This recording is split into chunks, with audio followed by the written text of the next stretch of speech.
Hello friends, welcome to Bangera's cooking channel. ಇವತ್ತು ಮಂಗಳೂರು ಶೈಲಿಯಲ್ಲಿ ಮಾವಿನಕಾಯಿದು ಉಪ್ಪಿನಕಾಯಿ ಮಾಡೋದು ಹೇಗೆ ಅಂತ ನೋಡುವ ಫ್ರೆಂಡ್ಸ್. ನಾನು ಹೇಳುವ ರೀತಿಯಲ್ಲೇ ಮಾಡಿದರೆ ಉಂಟಲ್ಲ, ನಿಮಗೆ ಇದು ಎಷ್ಟು ಸಮಯ ಕೂಡ ಸ್ಟೋರ್ ಮಾಡ್ಬೋದು, ಏನು ಕೆಡುವುದಿಲ್ಲ, ತುಂಬ ಸಮಯ ತನಕ ಇಡ್ಬೋದು. ಇದನ್ನು ಹೇಗೆ ಮಾಡೋದು ಅಂತ ಹೇಳಿ ತೋರಿಸ್ಕೊಡ್ತೇನೆ ಫ್ರೆಂಡ್ಸ್. ನನ್ನ ಚಾನಲನ್ನು ಸಬ್ಸ್ಕ್ರೈಬ್ ಮಾಡದೆ ನೋಡ್ತಾ ಇದ್ದರೆ ಸಬ್ಸ್ಕ್ರೈಬ್ ಮಾಡಿ ಫ್ರೆಂಡ್ಸ್. ಲೈಕ್ ಮಾಡಿ, ಶೇರ್ ಮಾಡಿ, ಆದಷ್ಟು ವಿಡಿಯೋವನ್ನು ಸ್ಕಿಪ್ ಮಾಡದೆ ನೋಡಿ. ಕೆಲವರು ವಿಡಿಯೋವನ್ನು ನೋಡುವುದಿಲ್ಲ, ಕಮೆಂಟ್ ಹಾಕ್ತಾರೆ. ಹಾಗಾಗಿ ವಿಡಿಯೋವನ್ನು ಪೂರ್ತಿಯಾಗಿ ನೋಡಿ ಫ್ರೆಂಡ್ಸ್.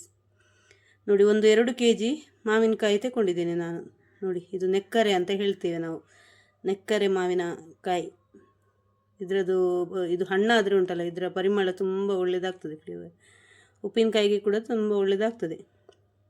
ನೋಡಿ, ಇದನ್ನು ಕಟ್ ಮಾಡಿ ಎಲ್ಲ ಇಟ್ಟಿದ್ದೇನೆ. ನೋಡಿ, ನಾನು ನಿಮಗೆ ಯಾವ ಥರ ಬೇಕು ಕಟ್ ಮಾಡಿ ಇಡ್ಬೋದು. ನೋಡಿ, 2 kg ಮಾವಿನಕಾಯಿಯನ್ನು ಕಟ್ ಮಾಡಿ ಇಟ್ಟಿದ್ದೇನೆ. ಇದಕ್ಕೆ ಉಪ್ಪು ನೋಡಿಕೊಂಡು ಹಾಕಬೇಕು, ಉಪ್ಪು ಎಷ್ಟು ಬೇಕು ನೋಡಿಕೊಂಡು ಹಾಕಬೇಕು. ಕಲ್ಲುಪ್ಪು ಹಾಕಿದರೆ ಒಳ್ಳೆಯದು. ನಾನು ಕಲ್ಲುಪ್ಪು ಇಲ್ಲ ಅಂತ ಹೇಳಿ ಹುಡಿ ಉಪ್ಪು ಹಾಕ್ಕೊಂಡೆ. ನೀವು ಕಲ್ಲುಪ್ಪಿದ್ರೆ ಕಲ್ಲುಪ್ಪು ಹಾಕ್ಕೊಳ್ಳಿ. ಉಪ್ಪು ನಿಮಗೆ ನೋಡ್ಕೊಂಡು ಹಾಕ್ಬೋದು. ಉಪ್ಪು ಕಮ್ಮಿ ಆದರೆ ಕೂಡ ಮತ್ತೆ ಲಾಸ್ಟಲ್ಲಿ ಕೂಡ ಹಾಕ್ಕೊಳ್ಬೋದು. ಇದನ್ನು ಉಪ್ಪು ಹಾಕಿ ನಾನು ಉಂಟಲ್ಲ ಒಂದು ದಿನ ಇಡ್ತೇನೆ. ನಾನು ಒಂದು 24 ಗಂಟೆಗಳ ಕಾಲ ಇಡಬೇಕು. ನೋಡಿ, ಇವತ್ತು ಕಟ್ ಮಾಡಿ ಹಾಕಿದರೆ ನೆಕ್ಸ್ಟ್ ಡೇಗೆ ಕರೆಕ್ಟ್ ಆಗ್ತದೆ. ತುಂಬ ದಿವಸ ಕೂಡ ಇಡಬಾರ್ದು ಉಪ್ಪಲ್ಲಿ ಹಾಕಿ, ಯಾಕಂದರೆ ಅದು ಪೀಸ್ ಉಂಟಲ್ಲ, ಮಾವಿನಕಾಯಿ ಪೀಸ್ ಸಾಫ್ಟ್ ಆಗ್ತದೆ. ತುಂಬ ಸಾಫ್ಟ್ ಆಗಬಾರ್ದು, ಗಟ್ಟಿ ಗಟ್ಟಿ ಇದ್ರೇ ತುಂಬ ಒಳ್ಳೆಯದಾಗೋದು.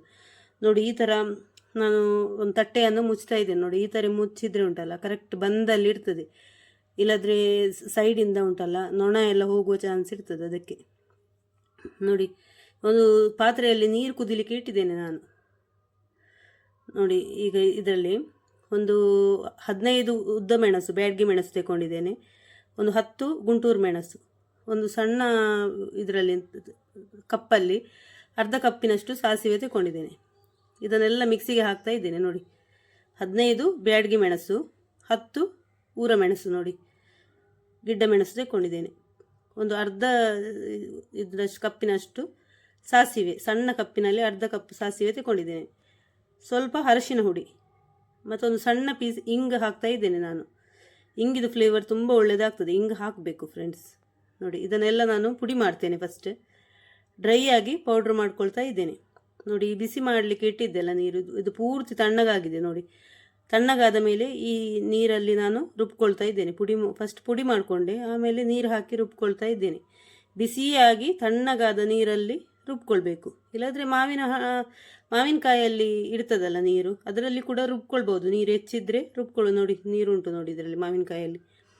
ಆದರೆ ಅದು ಸಾಕಾಗೋದಿಲ್ಲ, ಸ್ವಲ್ಪ ಗಸಿ ಗಸಿ ಬೇಕಲ್ಲ ಉಪ್ಪಿನಕಾಯಿ. ಅದಕ್ಕಾಗಿ ನಾನು ಬಿಸಿ ಮಾಡಿ ಚೆನ್ನಾಗಿ ಕುದಿಸಿ ತಣ್ಣಗೆ ಮಾಡಿದ ನೀರನ್ನು ಹಾಕಿ ರುಬ್ಕೊಂಡಿದ್ದೇನೆ ಮಸಾಲವನ್ನು.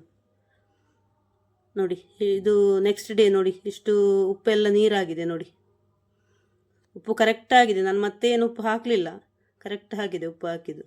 ನೋಡಿ, ಈಗ ಮಸಾಲವನ್ನು ಹಾಕಿ ಮಿಕ್ಸ್ ಮಾಡ್ತಾ ಇದ್ದೇನೆ.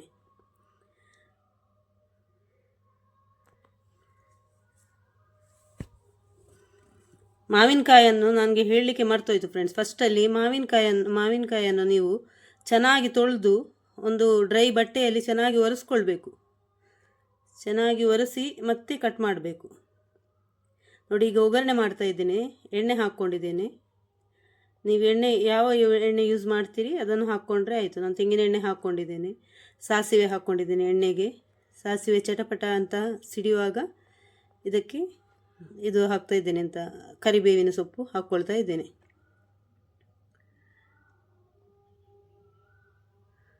ನೋಡಿ, ಕರಿಬೇವಿನ ಸೊಪ್ಪು ಹಾಕಿ ಇದು ಮಾಡ್ತಾ ಇದ್ದೇನೆ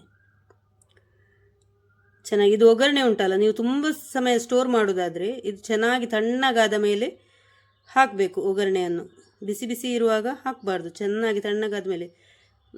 ಬೇಗ ಮುಗಿಯುವುದಾದರೆ ಏನಾಗೋದಿಲ್ಲ, ಸ್ವಲ್ಪ ಬಿಸಿಯಲ್ಲಿ ಹಾಕಿದರೂ ಏನು ತೊಂದರೆ ಇಲ್ಲ. ಅದು ತುಂಬ ಸಮಯ ಸ್ಟೋರ್ ಮಾಡುವಾಗ ಚೆನ್ನಾಗಿ ತಣ್ಣಗೆ ಮಾಡಿ ಹಾಕಬೇಕು. ನೋಡಿ, ನಾನು ತಣ್ಣಗೆ ಮಾಡಿ ಹಾಕಿದ್ದೇನೆ. ನಮ್ಮ ಮನೆಯಲ್ಲಿ ಉಳಿಯುವುದಿಲ್ಲ ಏನು ತುಂಬ ಸಮಯ, ಆದರೂ ನಿಮಗೆ ತೋರಿಸ್ಲಿಕ್ಕೆ ಚೆನ್ನಾಗಿ ತಣ್ಣಗೆ ಮಾಡಿ ಹಾಕ್ಕೊಂಡಿದ್ದೇನೆ. ನೋಡಿ, ಉಪ್ಪಿನಕಾಯಿ ನೋಡಿ ಎಷ್ಟು ಸೂಪರಾಗಿ ಬಂದಿದೆ ಅಂತೇಳಿ.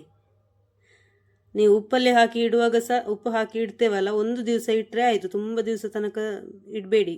ನೆಕ್ಸ್ಟ್ ಡೇನೇ ಮಸಾಲ ಕಡ್ದು ಹಾಕಿದರೆ ತುಂಬ ಸಮಯ ಇಟ್ಟರೆ ಸಾಫ್ಟ್ ಆಗ್ತದೆ, ಪೀಸೆಲ್ಲ ಸಾಫ್ಟ್ ಆಗ್ತದೆ. ಅದಕ್ಕಾಗಿ ಮತ್ತು ಫಸ್ಟಲ್ಲಿ ಮಾವಿನಕಾಯಿ ಕಟ್ ಮಾಡುವಾಗಲೂ ಅಷ್ಟೇ, ಚೆನ್ನಾಗಿ ತೊಳೆದು ಅದನ್ನು ಚೆನ್ನಾಗಿ ಬಟ್ಟೆಯಲ್ಲಿ, ಡ್ರೈ ಬಟ್ಟೆಯಲ್ಲಿ ಒರೆಸಿ ಕಟ್ ಮಾಡಬೇಕು.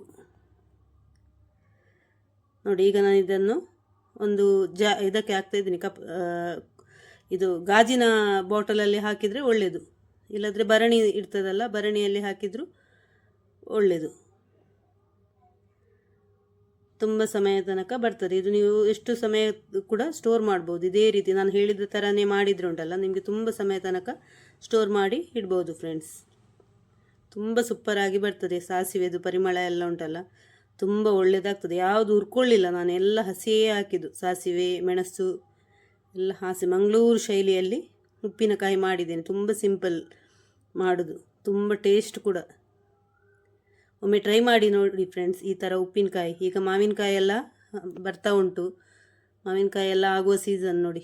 ಈ ಥರ ಉಪ್ಪಿನಕಾಯಿ ಒಮ್ಮೆ ಟ್ರೈ ಮಾಡಿ ನೋಡಿ. ಇದರ ಮೇಲೆ ಉಂಟಲ್ಲ ಇಂಗು ಹಾಕಿದರೆ ಉಂಟಲ್ಲ, ನೀವು ತುಂಬ ಸಮಯ ಸ್ಟೋರ್ ಮಾಡೋದಾದರೆ ಮೇಲ್ಗಡೆ ಇಂಗು ಹಾಕಿ ಇಡ್ಬೋದು.